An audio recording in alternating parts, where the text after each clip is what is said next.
Un gusto conocerte. En realidad no nos conocemos. Qué No, bueno. Estaba comentando que hoy el Facebook me recuerda que hace 2 años que estuve en Mas Martinet y probamos toda la gama de vinos de Mas Martinet y de Venus ¿en Universal. serio? Estuvimos Por esta con fecha. Roger. Hoy día, hoy día. Sí, Hoy día estuvimos un grupo de amigos de Francia, Sommelier, estuvimos visitando por Priorato por la Feria del Vi. sí. Y bueno, hoy día se cumple 2 años, justo, y no lo había visto, o sea, no lo sabía hasta que lo vi hace un Wow. rato, en la mañana. Es el Bueno, acá, destino. bueno, sí, un poco eso. ¿Qué tal? ¿Cómo estás? Bien, bueno, confinados a campo abierto, ¿no? Y intentando aprender de todo esto, ¿no? Que nos brinda la naturaleza, bueno, que podemos extraer de esto, ¿no? Para que no, que nos vamos a llevar puesto, ¿no? Después de todo este confinamiento, ¿no? Bueno, todo va a cambiar muchísimo. Bueno, no sé si vamos a ser capaces, ¿no? Pero hay una parte como de mucha compasión, de mucha pena por toda aquella gente bueno, pues que ha sufrido mucho, ¿no? Porque tiene un familiar, porque tiene a alguien cerca, porque ha vivido, ¿no? Pero, pero creo que no podemos dejarlo pasar, ¿no? Que es como que nuestro deber esencial poder aprender y tomar responsabilidad de todo esto, ¿no? Sí, definitivamente hay que tomar conciencia y hay que al menos poder saber que las cosas no van a ser iguales y de alguna manera sacarle la vuelta y empezar a trabajar en ello, ¿no? El mundo del vino Hmm. va a cambiar. Y, Bueno, el mundo de la gastronomía, sí. el mundo en general va a cambiar. La gastronomía ha cambiado Hmm, ya, ha parado, hmm, ha hmm. parado su abastecimiento y nosotros que trabajamos un poquito en este mundo del vino también hay que empezar a adaptarnos un poco a lo que pasa. De verdad que es importante.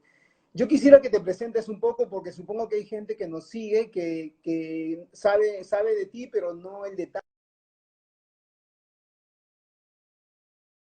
Va la señal. Esperemos que vuelvan. ¿Escuchas? Ahora, vale, se me cortaba, intentaba con el 4G, pero mejor con el wifi. Vamos a ver si no se corta mucho, va. No, te decía, te preguntaba de que me gustaría que te presentes, porque si bien es cierto, hay mucha gente que te conoce bastante bien, hay algunos que no tanto, y tú vienes, digamos, de una segunda generación de los precursores del vino en Priorato. Entonces me gustaría que te presentes un poco cuál es, digamos, cómo llegaste al mundo del vino, porque no siempre fuiste viñatera, antes de esto tuviste otra cosa como profesión. Me gustaría que nos cuentes un poco, por favor. Bueno, yo llego a Priorat de la mano de mis padres cuando yo tenía 9 años y nosotros veníamos de una zona cerca de Barcelona y de zona de ciudad. Nos movimos aquí porque mi padre viene de un pueblo muy pequeño. Mi padre siempre había sido agricultor, luego se movió a Suiza, estudió biología y se movió hacia la zona de Barcelona donde era profesor. Pero se volvió a mover a Priorat porque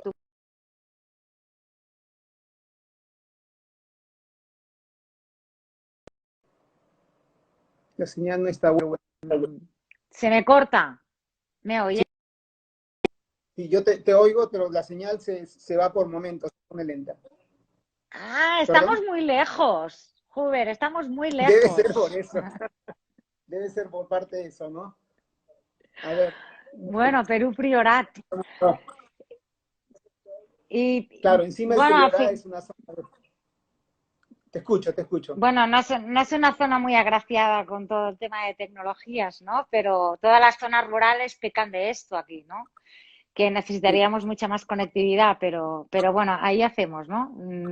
Aguantando. sí, Y, claro, me cuenta.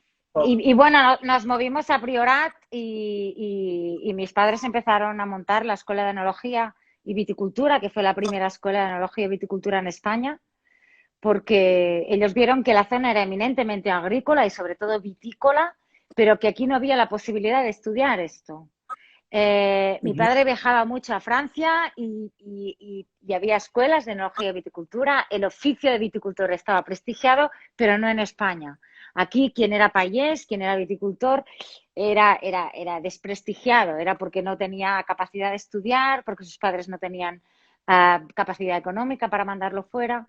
Y entonces quisieron revertir, ¿no? Para la idea de mi padre era, si algo lo queremos, si podemos formarnos, le vamos a dar prestigio y vamos a dar la vuelta. Y la gente va a poder estar orgullosa de su oficio, ¿no? Y entonces montaron la escuela de enología. Y ellos también compraron más Martinet, empezaron a plantar para que los alumnos pudieran plantar en más Martinet y para hacer experiencias. Y conocieron a René Padre, que tenía un pequeño viñedo y que viajaba aquí y tenía su sueño de montar una historia bonita con vinos de Priorat. Y René, con toda una serie de amigos y colegas, que estaban Clos de Lobá, que estaba bueno, Clos Refí en su momento, o sea, Álvaro, Dafne con Clos Erasmus, empezaron toda esa revolución, ¿no? Claro, yo estaba acompañando ese proceso, pero yo era muy joven, yo no tomaba decisiones, pero estaba acompañando ese proceso, tampoco no he sido como segunda generación, ¿no? O sea, tomarlo cuando ya todo está hecho, sino que viví mucho el proceso de hacerlo. El Y en ese comienzo. momento yo era muy joven, ¿no? Y en ese momento yo decidí que lo último que quería en esta vida era hacer lo mismo que mis padres, ¿no? Y yo estudié biología, ¿Ya? pero yo me enfocaba al mundo animal y a los ecosistemas y a la ecología, pero nunca a hacer vino, ¿no? Eso tenía muy claro que eso nunca lo iba a hacer, ¿no? Pero un día desperté y vi que llevaba vino en mi sangre y que tenía que volver a Priorat. Así que dejé Yo estaba haciendo una tesina en biología y con pepinos y lo dejé. Colgué la bata de laboratorio y me vine a Priorat y le dije a mi padre, vale. Yo con mi padre somos como muy parecidos, ¿no? Y chocamos muchas veces, somos como muy emocionales y muy viscerales, ¿no?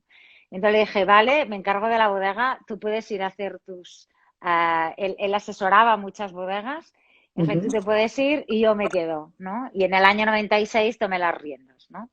Tengo la suerte inmensa de tener un padre grande, muy pedagogo, que pudo confrontarme durante tiempo y darme todo mi espacio, ¿no? Y decir, bueno, si quieres algo vas a tener que luchar por ello y cortar el cordón. Y lo hice. Y aquí estoy.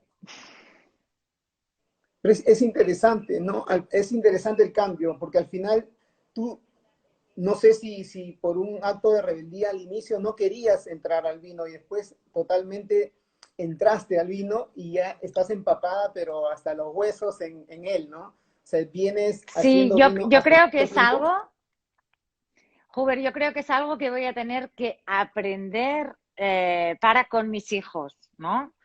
Es un Claro. ejercicio que he hecho durante toda mi vida, desde que tengo hijos, y me he propuesto no tener ninguna expectativa y permitirles buscar su vida, su pasión. Y si llegan aquí a este mundo del vino, perfecto y bienvenidos. Y si no, pues no, ¿no? Y si la vida me ha permitido llevar a cabo mis pasiones, yo tengo que ser capaz de permitir a mis hijos lo mismo.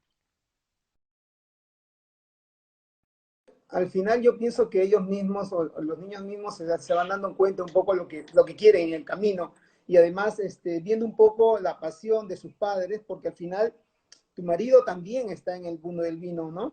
Tu marido es viñatero, Sí, hijo de sí, claro, viñateros. claro, claro. Entonces, pienso que viendo un poco toda estas ganas, esta pasión que ustedes tienen para hacer vino y todo lo que han logrado, pienso que posiblemente luego podrían inclinarse para este mundo del vino. Y si no, bien también, ¿no? Y si no, bien también. Yo lo que Claro. tengo clarísimo es que van a ser grandes consumidores de vino, no en cantidad, pero sí en calidad y en saber apreciar lo que hay detrás de una botella de vino, porque les toca trabajar algo, porque ayudan, porque catan, porque hacen vino, porque se lo pasan bien. Pero si ese no es su camino, siempre van a llevar el vino dentro, ¿no? Y ese respeto por la naturaleza, por manejar viñedo u otros cultivos, ¿no? Y por poder expresar y tener la intención y la pasión en hacer algo que te mueve de verdad, ¿no? Y eso creo que es lo más importante que yo he aprendido del mundo del vino, que podría haber aprendido en otro mundo, Uh -huh. y es lo que creo realmente importante que puedo enseñarles o permitirles, ¿no? De vivir. Además algo que es realmente rescatable, y más que rescatable, es de verdaderamente impresionante lo que hicieron, lo que hizo tu padre con el grupo que revolucionó prácticamente Mm. el priorato. El priorato, antes de eso, si bien es cierto, es una zona vitivinícola muy antigua, que los monjes se encargaron de desarrollarla así, pero hasta después o antes de los 90 creo que no era nada conocida, era una zona que hacía vino para consumo interno y después se desarrolló bastante bien, ¿no? Gracias un poco al trabajo fuerte que hicieron para poder hacer conocido el vino del Priorato. A mí me gustaría que tú que has vivido este cambio, definitivamente has nacido en este cambio, has vivido este cambio, nos expliques, ¿tú has visto un cambio en el vino del Priorato en general? O sea, te hablo básicamente de las características del producto, ¿no? Del líquido, así. O sea, vinos con mucha estructura que han ido cambiando en el transcurso de estos últimos 30 o 35 años. Cuéntanos un poco de eso, por favor. Bueno, en mis inicios, en los años 90, yo también tenía esa percepción de que el René, Álvaro, Carles, Dafne y mi padre habían revolucionado todo el mundo del Priorat, sigo creyéndolo, pero parecía como que habían casi descubierto esta zona, ¿no? Pero en realidad la historia vitícola de Priorat y vinícola de Priorat es larguísima. Y Sí. cada historia muy potentes, que era antes de la filoxera con los monjes, pero Ujú. estamos hablando de 1750. Esto fue una época, hasta antes de la filoxera justo, una época gloriosa donde estaba casi todo el priorat plantado. Era por condiciones políticas en Europa, era la zona de los grandes vinos en Europa, donde se exportaban las grandes garnachas buenas de los montes de los monjes y tenía una fama extraordinaria. De hecho, se eliminaron todos los otros cultivos, se monocultivó, llegó la filoxera y se lo cargó todo, ¿no? La gente en ese momento pensaba y confiaba en que una pequeña montaña que hay aquí al lado iba a parar la filoxera, porque llegó como 30 o 40 años más tarde que en Francia, ¿no? Y ellos suministraban a todas las denominaciones de origen francesas, al norte, a Sudamérica. Había barcos con cientos de miles de litros para Uruguay. Impresionante. Wow. En 1750 no había ni carreteras y la gente tenía esa visión de exportación. Y fue un momento realmente exultante. La gente plantaba sobre todo garnacha en los altos, pero había más de 15 Ya. variedades tintas y blancas, pero el 95% era garnacha tinta. Pero vino la filoxera y fue la gran crisis. Y después de la filoxera la gente tuvo que volver a cultivar. Pero ya nunca más volví a cultivar en los altos ni tanta garnacha, porque la garnacha tiene un problema con la flor que no nos da cada año la producción necesaria para sobrevivir. Y plantó cariñena en Ya. los bajos, alrededor de los pueblos. Ya. Y ese fue otro tipo de vino, ¿no? Fue un vino más rústico, más descendente, más dramático, más fuerte, ¿no? Pero vino la primera, la guerra mundial, la guerra civil, la primera gran epidemia, y vino la revolución industrial y nunca se recapitalizó Priorat y la gente se fue a trabajar fuera a las ciudades y abandonó Priorat. Pero ese fue un intento de segundo resurgimiento de Priorat, ¿no? Y luego se fue denigrando y abandonando hasta los años 80 cuando vinieron toda esta generación, ¿no? Y volvieron y ahí sí que fue un gran resurgimiento de verdad, ¿no? Pero hay tres épocas históricas, pero cuando llegó mi padre, René, Álvaro, Carles, Dafne y todo el resto, ellos plantaron garnacha como la primera generación, pero Ujú. también Cabernet, Merlot, Syrah, ¿no? Y esas variedades, porque tampoco tenían esa confianza necesaria en la garnacha, pero tenían muy claro que la cariñena no. Y nosotros, que somos segunda generación, dijimos, basta, cortamos la garnacha, recuperamos la cariñena y recuperamos un montón de variedades perdidas de antes de la filoxera. Empezamos a trabajar en ecológico y empezamos, ¿no?, como una nueva historia. Entonces, cada generación en Priorat, desde hace 300 años, ha intentado explicar su vivencia, su historia, su contexto cultural a través de un vino, de una variedad, de una manera de cultivar. Y los vinos han ido cambiando, ¿no? Pero lo bonito de cada generación es aprender a pensar por uno mismo. Y creo que es lo bonito de la mía. O sea, yo he tenido que ponerme en paz con la generación de antes de la filoxera y respetar la garnacha de los Altos a través de escursons, que para mí es mi homenaje. Respetar la cariñena plantada después de la filoxera en las cotas más bajas, que para mí es Camí Pesseroles, y respetar esos vinos, esa idea de vinos rústicos, potentes, descendentes, dramáticos. Respetar la generación de mis padres con Garnacha y con Cabernet y con Merlot y con Syrah, que eso es Clos Martinet. Y, Como mira, este. Martinet Bru, exacto. Y poder dar rienda suelta a qué necesito yo para explicar mi generación, ¿no? Que ya Ujú. son, pues, el blanco brisado, el verde, el rancio, el no sé qué, y todas mis historias que he estado años buscando y que hasta que no me he puesto en paz y he homenajeado a las anteriores generaciones, no he sido capaz de sacar, ¿no? Qué es lo que yo estoy buscando, ¿no? Como generación. Y claro, yo he probado algunos de esos vinos, de verdad, Escurgón es impresionante, porque al final, algo que yo rescato de este estilo de vino, como Escurgón, que no es el clásico, estuvimos en la Feria del Vi ese año, en el Mm, 2018, y probamos todas las bodegas. Y si te das cuenta, la mayoría de bodegas suelen hacer vinos muy robustos, con mucha extracción, y son pocas y no las nombro, pero son muy pocas las que empezaron a hacer este tipo de vino, que supongo que en 2 años deben haber cambiado varias a este estilo, que es el mm, estilo que se está consumiendo un poco ahora. mm. Yo, claro, mucha gente habla de tendencia, ¿no? Y que quizás estamos abandonando el terruño, la expresión de Priorat. Pero es que tenemos una memoria muy corta. O sea, Priorat hace 300 años que existe como zona vitícola y vinícola. Y tenemos que dar crédito a que cada generación necesita explicarse.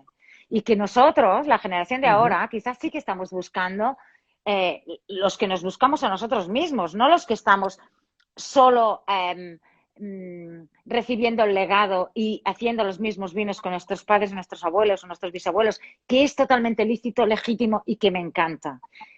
Pero hay gente que ha necesitado explicar su generación. Y yo como consumidora, el 90% son vinos naturales y de otro estilo. Y yo tengo que hacer Uh los -huh. vinos que yo me bebo, ¿no? Tengo que ser capaz Claro. de defender mi visión del mundo, ¿no?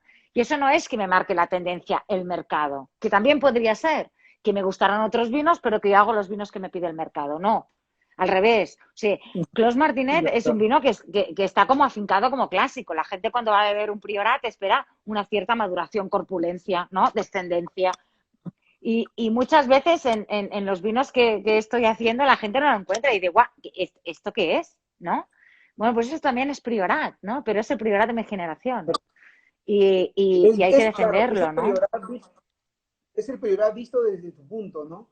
O sea, tú ves el priorato Claro, así y lo claro. expresas en el vino, obviamente. Mira, yo creo que Dominic Huber, que es un alemán, que es está en Terroir al Limit, ¿no? Que creó junto con Evenza en Terroir al Limit. Yo creo que fue el primero que traspasó el límite, ¿no?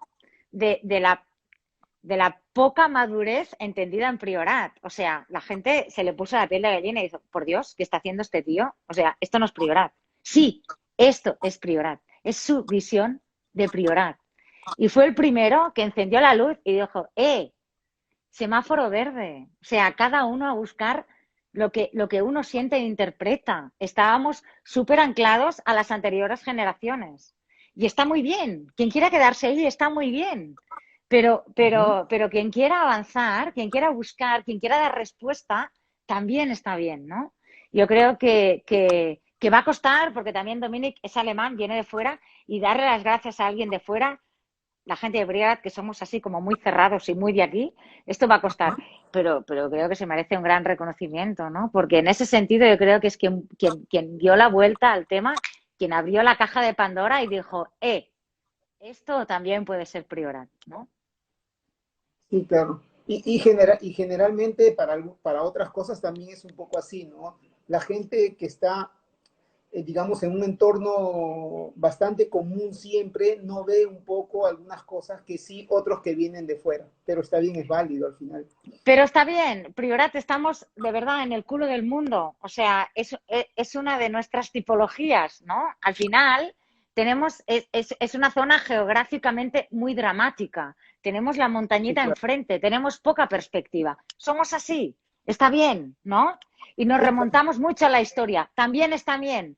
Tiene que ver con nuestra idiosincrasia. Y eso está bien expresarlo también, ¿no? O sea, no somos tan cosmopolitas como, yo qué sé, la zona de Penedés o la Ujú. zona de Gredos o, no sé, ¿no? Con ciudades más importantes tan cerca, ¿no? Aquí estamos como muy recogidos, ¿no? Y esa naturaleza salvaje, ese conectar con la historia, con el terruño, con la idiosincrasia de nuestro suelo, eso también tiene que ver con la especificidad de Priorat, con nuestra personalidad única, ¿no? Y Claro, también es bonito, ¿no? Ahí también además, somos distintos. sí, y además tienen esta gran ventaja de tener una geografía compleja, ¿no? Donde tienes diferentes tipos de exposición, diferentes tipos de altitud, o sea, rápidamente, en menos de 20 minutos puedes subir 200, 300 metros. Sí, Es impresionante, sinceramente. Y donde están sí. estos pueblitos muy viejos. Con un suelo, que esto Con un cuesta suelo. de encontrar, una deo tan pequeña, con un solo suelo, con tantas distintas expresiones, es increíble. Entonces, tú te enamoras de un sitio, de una mini parcela, de un sitio que aún muchas veces no está ni plantado, pero Ujú.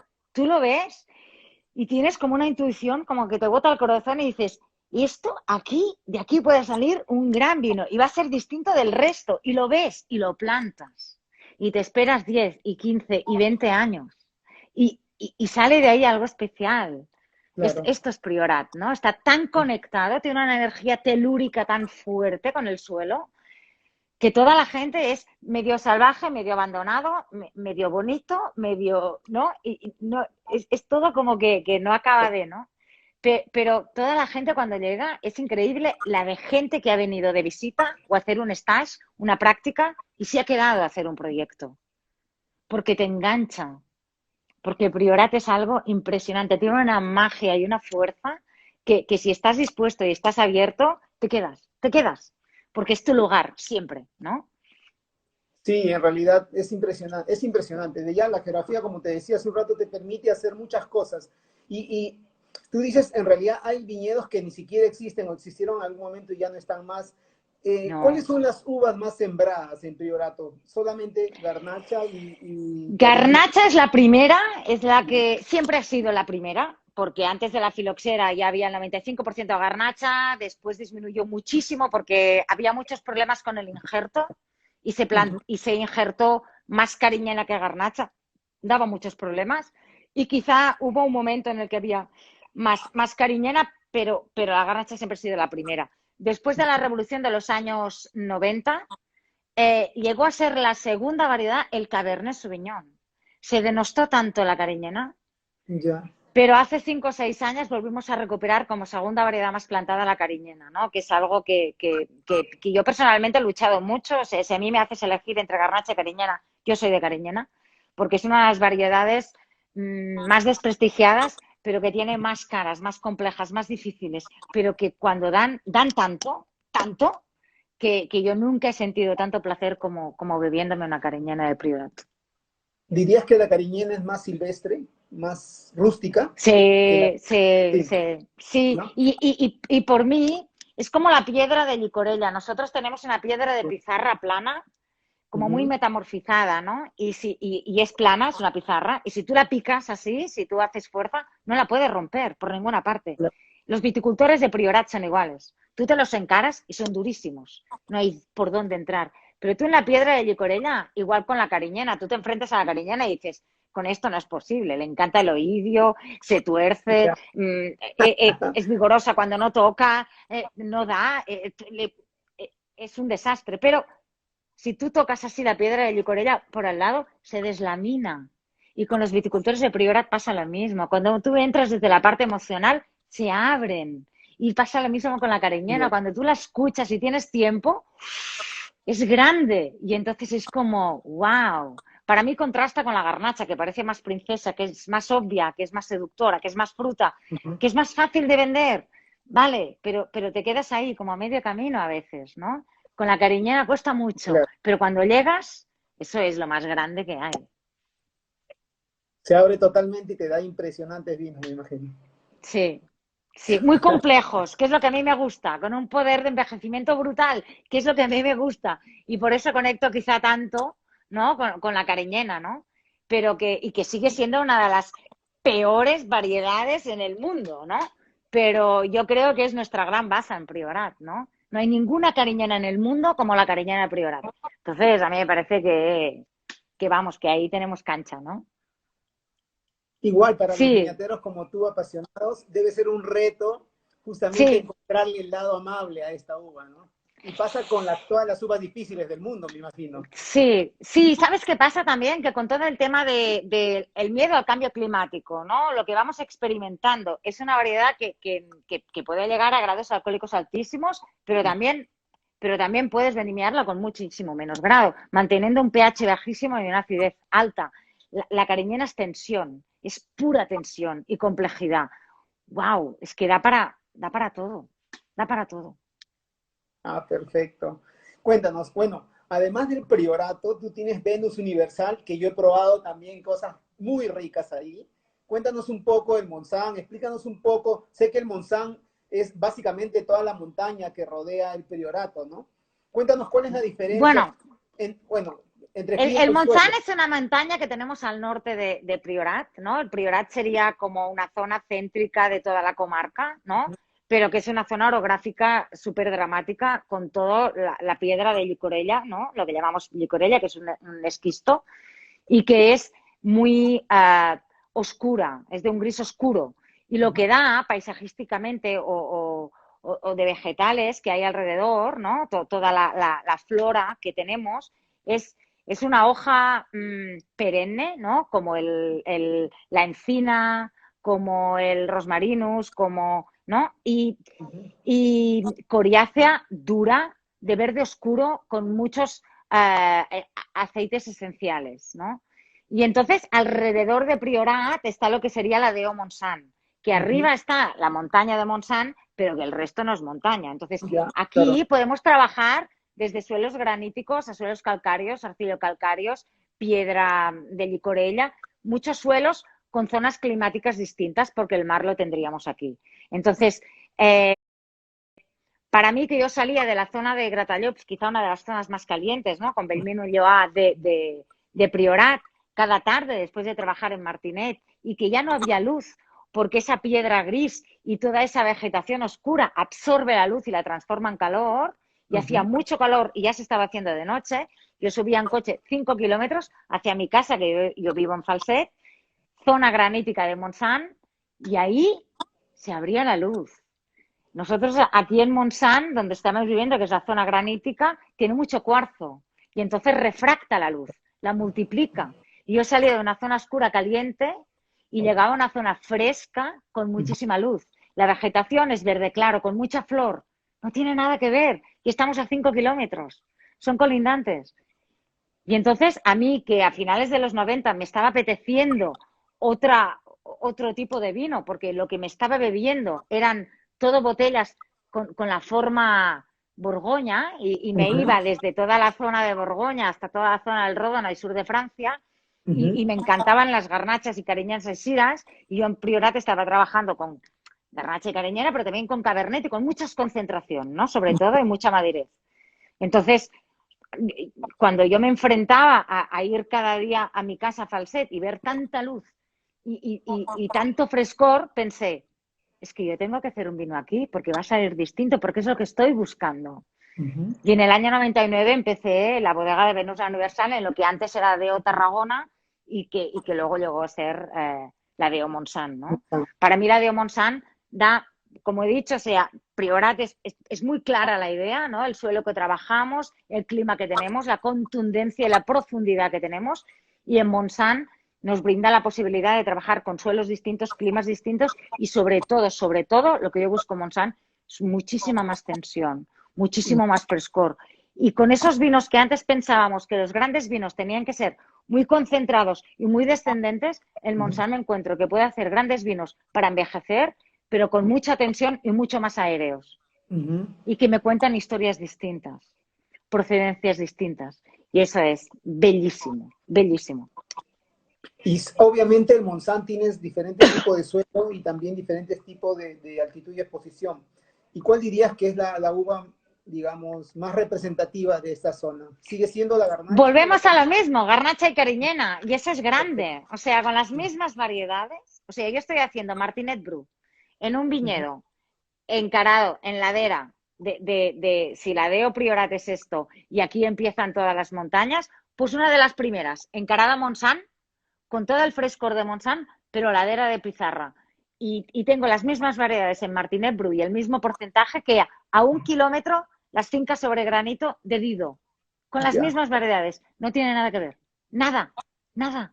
En la boca, en Montsant, en nariz, perdón, en Martínez Bru, en Priorat, en nariz te puede dar algo como mediterráneo, fresco. Ay, no sé Ujú. dónde estoy. Te lo pones en boca y te aparece el hierro, la sangre, la profundidad. Sí, claro. Priorat. No te puedes confundir. Y coges Dido, tiene una tensión que es un cuchillo afilado, es como ¡guau! Y se te abre la luz. Y dices, ¿pero cómo puede ser? Y estamos a 2 kilómetros, con las mismas variedades, la misma gente trabajando. Dos mundos. Es Claro, son dos precioso. mundos. Podemos embotellar paisaje, territorio, clima. Yo desde Al aquí, final, sin moverme, puedo explicar a todo el mundo esas diferencias a través de descorchar una botella. Esto es grande. Este viaje que te permite el vino, yo no he encontrado nada más en la vida, ¿no? sí, pues, claro, te cuenta todo al final, ¿no? Si tú quieres leer al vino, lo puedes hacer. Solamente te falta estudiar un poquito y listo, vas leyendo. Y en blancos, ¿qué estás haciendo en este momento? ¿Cuál es el blanco más representativo de tu bodega? Bueno, yo creo que ni en blancos ni en tintos hay nada representativo. O sea, lo que nos gusta es jugar con las diversidades, ¿no? Poder plasmar, poder investigar, poder explorar, ¿no? Y en Martinet estoy trabajando desde el año 2008 con Peseroles Brisat, un vino brisado de 3 variedades blancas tradicionales en Priorat, que son el picapoll blanco, la garnacha blanca y el Pedro Ximénez, macerado con las pieles. Ujú. Y en Montsant estamos haciendo el Dido Blanc desde el 2007, que es la primera añada, y el Venus de Cartoixà, que es con Charelo, desde el año 2011. Y también el Venus de las Pieles, que es un macabeo desde el año 2015, pero que aún no ha salido a mercado. Estamos trabajando con vinos de uva tinta, pero prensa directa, que son como rosados, pero que parecen blancos. Ujú. Y en Tarragona también estamos ahí con un brisado, con una especie de uva rosada rara, ¿no? Entonces, encajetar los vinos en blanco o tinto, venimos de ahí, pero llegó un momento que se nos hacía pequeño, ¿no? Las cajitas estas, y empezamos a jugar, ¿no? En Priorat y Montsant, todas las comarcas del sur, tradicionalmente hay el vino tinto, que es vino de uva tinta macerado con la piel.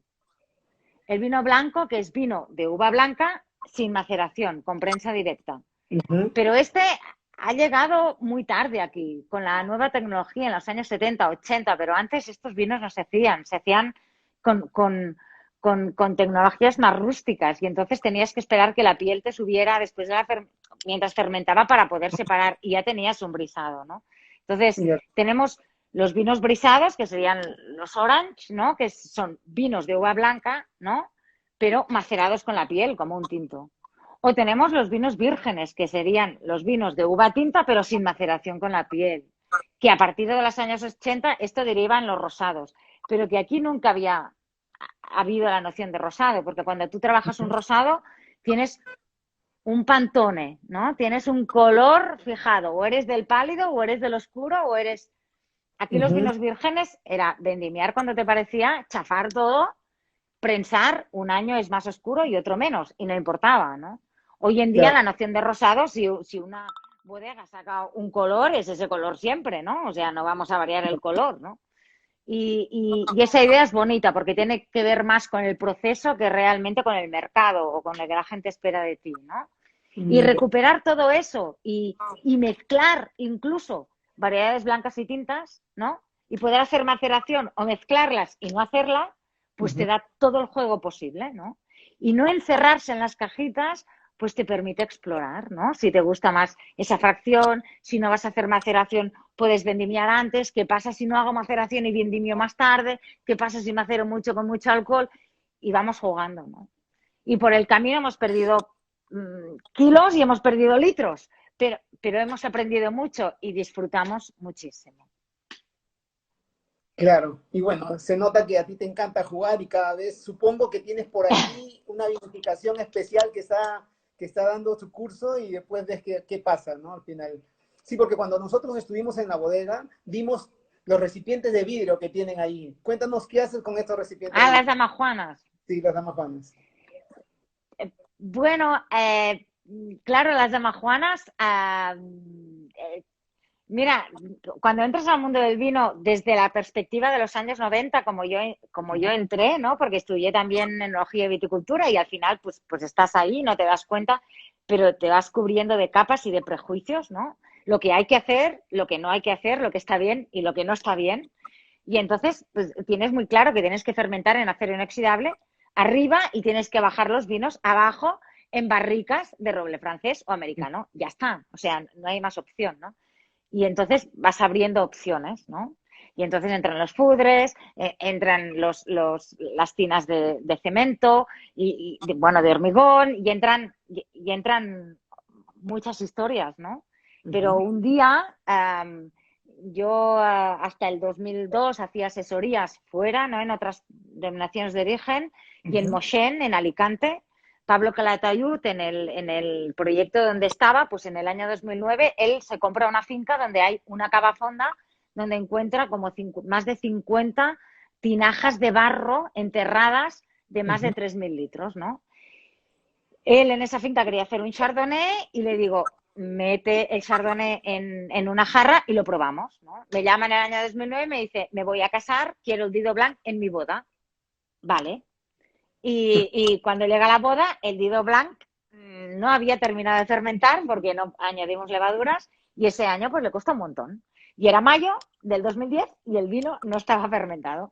Y llamé a Pablo y dije, Pablo, nos tenemos que espabilar, pero no te puedo servir el vino. ¿Y ahora qué hago? Bueno, tenemos el vino Chardonnay en las tinajas de barro, ¿no? Y esto puede ser fantástico. Me dice, no, eso no vale. Y bueno, pues mándame 2 muestras, una de tinaja y una de acero inoxidable y hago el cupaje y te digo qué para la boda. Y me mandó 2 muestras, la 1 y la 2. Y yo probé la 1, un vino como más oxidado, más cansado, súper bien, ¿eh? Complejo, precioso. Digo, vale, pues esto es la tinaja, está súper bonito y la 2 súper fresco, tenso, una bomba. Digo, bueno, pues hacemos acero inoxidable y le ponemos un poco de la tinaja para poder explicar a la familia que está trabajando con tinajas. Y cuando lo llama me dice, no, el 2 es la tinaja. Y a mí se me había el mundo. Yo estaba haciendo excursons, lo metía en barrica y la barrica me bajaba el vino descendente, me lo cansaba y no había manera. Y cuando vi lo que hacía la tinaja dije, cuando tienes una finca que es aérea, que es ascendente, necesita un material que le acompañe en el mismo movimiento de ascendencia. Y eso fue la tinaja y empecé con las tinajas. Y fue brutal. O sea, para mí cambió toda la perspectiva. Y hubo un año, 2012, que hizo muchísimo calor. Yo tenía el 2011, que ya no añada de caliente, en la tinaja en la ánfora de cerámica. Y en la ánfora llegó un momento en el mes de julio en que el vino sí que estaba ascendente, pero que estaba como abriéndose. Y yo pensaba, ya, pum, me va a caer. ¿Dónde puedo cerrar el vino? No me gusta el acero inoxidable, no me quedaba nada de acero inoxidable y no sabía porque todos los recipientes que tenía eran porosos. Y entonces conecté con un post de Randall Graham, que es un tío, un enólogo californiano que hacía 10 años antes había hecho un post sobre los vinos antes de los años 80 en California y en la Puglia, envejecidas en Damajuana. Y a mí me llegó, describía los vinos y yo pensaba, ¡oh! Yo quiero llegar a esto. Pero claro, estoy en Priorat, tengo tanino, tengo color, yo necesito oxígeno, o sea, crianza oxidativa, no puedo hacer una crianza reductiva. Pero en ese momento en que necesitaba cerrar, me conectó con eso y pensé, Damajuanas, es el momento. Y entonces llamé a Italia y me traje un camión de Damajuanas y puse todos cursons en Damajuanas. Y luego descubrí que poniendo cariñena, que era una variedad, porque yo había puesto la garnacha y ya oxidativa, y pensé, venga, va, a esto le va, pero una cariñena acabada de prensar súper reductiva y la pones en damajuana de cristal y es el mejor vino que tienes en la bodega. Y la damajuana te da honestidad, pureza. No te da muchísima expresión hasta que no lo abres o lo trasiegas, pero es Ujú. recto, es honesto, es puro, ¡guau! Es para mí la mejor manera de poder mostrar el terruño, porque no hay nada que facilite nada, ¿no? Y a mí eso me emociona. Entonces empecé a trabajar con las damajuanas de cristal y ahí estoy, ¿no? Con, no sé, con 250 damajuanas por toda la bodega, haciendo estanterías e intentando manejar esto, porque es más fácil meterlo en una tina, ¿no? Que en 4 metros cuadrados tengo 5.000 litros, ¿no? Y en 4 metros cuadrados tengo, pues, 5 por 54, pues eso, 200 litros, no me da para más. Entonces, es complicado, pero es precioso, ¿no? Pero precioso. O sea, la expresión del vino es tan pura, es tan natural que me emociona. Ah, qué bueno. Veo que te gusta complicarte un poco, pero al mismo tiempo de esas complicaciones nace algo bastante bonito. O sea, Escurcón no tiene un blend No, más o menos Excursions es específico, sino 100% garnacha. ya, pero me Yo refiero, intenté, ya, pero me refiero de que no tiene una crianza específica, tiene un poco de aquí, un poco de no, allá. sí, con los años he ido evolucionando y lo que tiene ¿Ok? es fermentación con raspón, uva chafada, Ujú, pero con raspón en ánfora de cerámica. Y después de la ujú. fermentación, prenso y se va a damajuana. Y cuando termina la crianza en damajuana, que ya lo veo como muy reducido, se vuelve a cerámica. Lo abre un poco y cuando decidimos, embotellamos. Perfecto. Y cuéntame, acabas de hablar de las tinajas. ¿Tú piensas que las tinajas deben tener algunas características específicas o no importa cuál tinaja? ¿Cómo trabajas tú esto? Mira, nos hemos pasado 20 años Ujú. probando barricas. De qué Ya, bosque, qué diámetro ya, hay, qué claro. grosor, qué poro, qué tostado, Ujú. qué capacidad. Y ha sido como súper complicado. Sí. Empezamos con las tinajas de cerámica y el mundo es aún más complicado, porque depende del tipo de arcilla, de dónde, de Ujú. si tiene limo, de si no, de si es gorda, de si no, de la temperatura de cocción, de si está revestida, de si no, de la forma. O sea, una forma de bellota o la forma de tinaja de aceite tradicional es que no tiene nada que ver la capacidad. Entonces ya te mueres. O sea, necesitaré 150 años para entender las tinajas de barro. Pero bueno, yo Vas, estoy en el camino. Entonces, claro, para mí lo importante era trabajar con alguien de muy cerca, con ya. tierra muy cercana a mí. Y entonces, bueno, empezamos a trabajar con Jornet de Miravet y ahí estamos, ¿no? Y ya está. Y tengo 2 entrevistas hechas con un personaje fantástico en Penedés para también intentar hacer algo, pero con tierras de por aquí y vamos a ver qué hacemos. No estoy por importar cualquier cosa de cualquier sitio. O sea, a mí me gusta cerrar círculos e Ujú. intentar aprovechar todos los materiales que tenemos alrededor. Porque para mí es muy importante. Nosotros trabajamos en filosofía agroecológica y para mí es muy importante. Si yo tengo que comprar las barricas en Estados Unidos, ¿qué Claro, sentido tiene? ¿Cómo puede estar contaminas haciendo mucho un vino para ello. ecológico con esto? O sea, con el transporte no tiene sentido.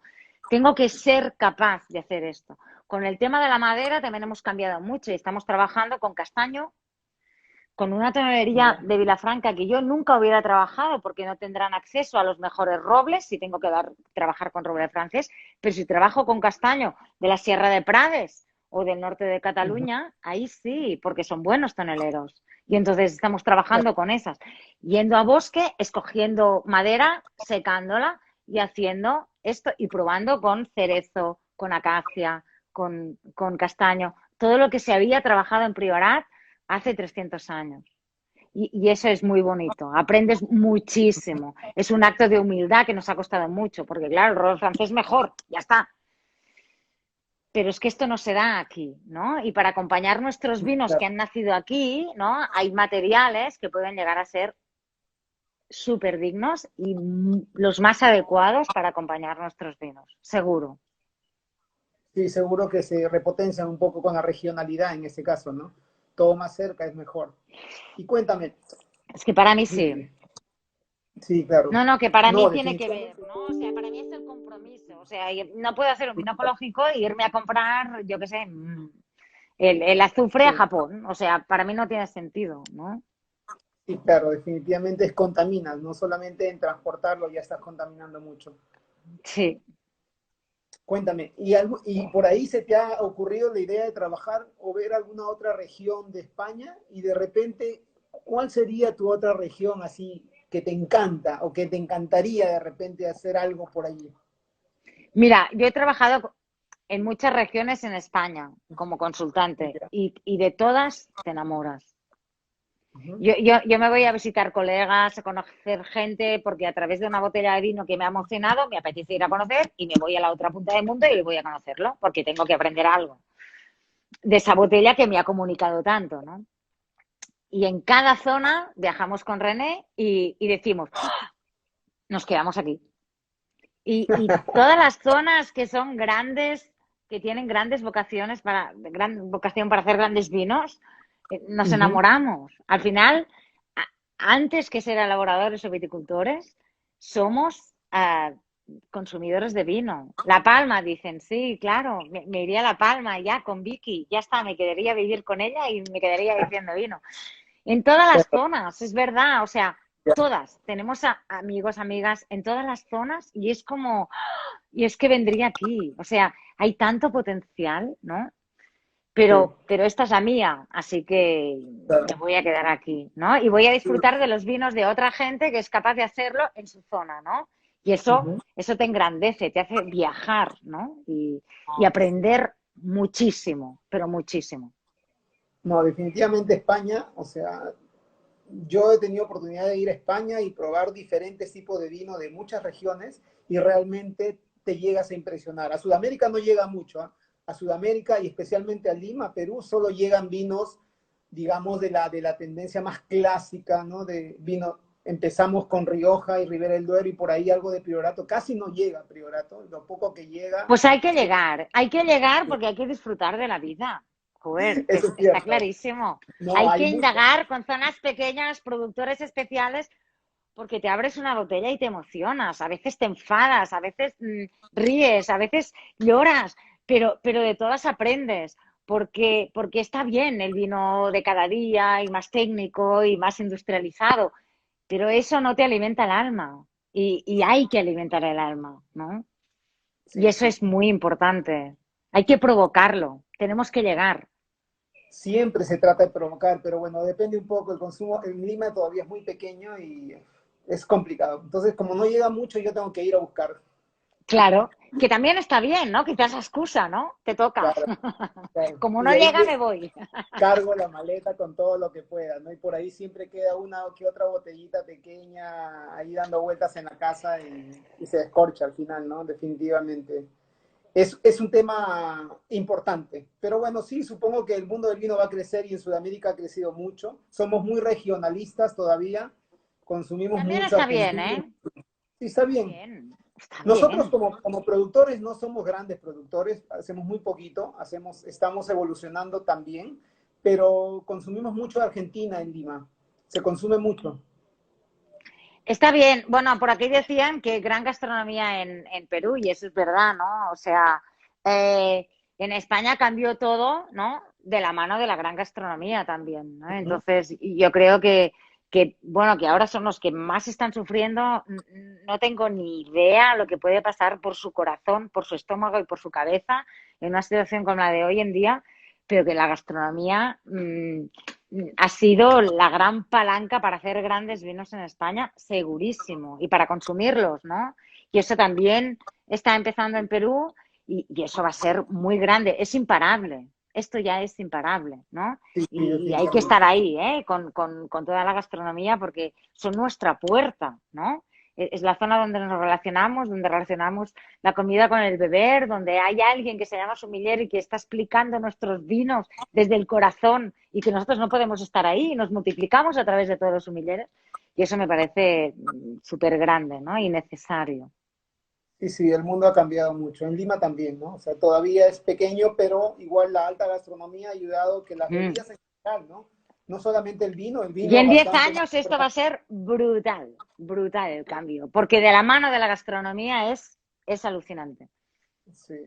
Mm. Y bueno, y hay una tendencia a tener siempre en la gastronomía, al menos en Perú y creo que también en parte de Europa, los vinos, los blancos muy entre ligeros y complejos, ¿no? Esos blancos con mucho cuerpo, esos con maceración, y los tintos, digamos, más tirado a lo más fresco, a lo no tan robustos, complejos, pero con cuerpo ligero a medio, y pasa mucho, acompaña muy bien la gastronomía, yo pienso, del mundo entero que al final uno está empezando a comer un poco más ligero, aunque come mucho más de repente, pero come ligero igual, de Ya, alguna otra forma. Hoy de verdad que ha sido un gusto conversar contigo, conocerte un poquito, espero conocerte en algún momento, definitivamente. Hoy día yo ya debería que estar viajas en tanto, Europa, tienes que volver.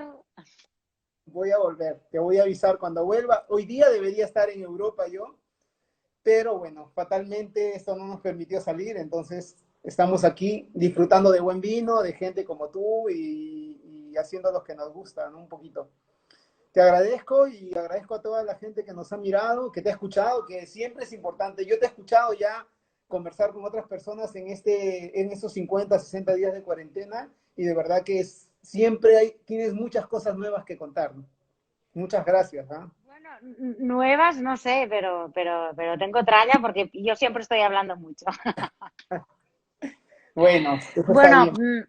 muchísimas, muchísimas, muchísimas gracias. De verdad, para nosotros es no poder movernos, no poder explicarlo, no poder contarlo, siempre cuesta, ¿no? Y esa oportunidad de poder conversar, aunque sea lejos, aunque sea a través de una pantalla, que siempre cuesta, porque a mí que me gusta tanto tocar, ¿no? Y decir hola y dar 2 besos, siempre me cuesta, pero no lo hubiéramos hecho de otra manera, ¿no? Si no hubiera sucedido Claro, esto posiblemente. Y esto nos ha enseñado bueno, a que también nos podemos conectar, pero que luego cuando nos podamos abrazar, a darle ese valor, ¿no? Que muchas veces no le damos, ¿no? Así que muchísimas gracias por la atención, por la oportunidad, por toda la gente que se conecta cada vez, porque de verdad que sois mi vida. O sea, muchísimas gracias, de verdad. gracias. Sí, Gracias a todos. Salud y hasta pronto. Y sigue siendo ricos vinos, buenos vinos y grandes vinos, esos que se descorchan en el tiempo. gracias. Nos vemos.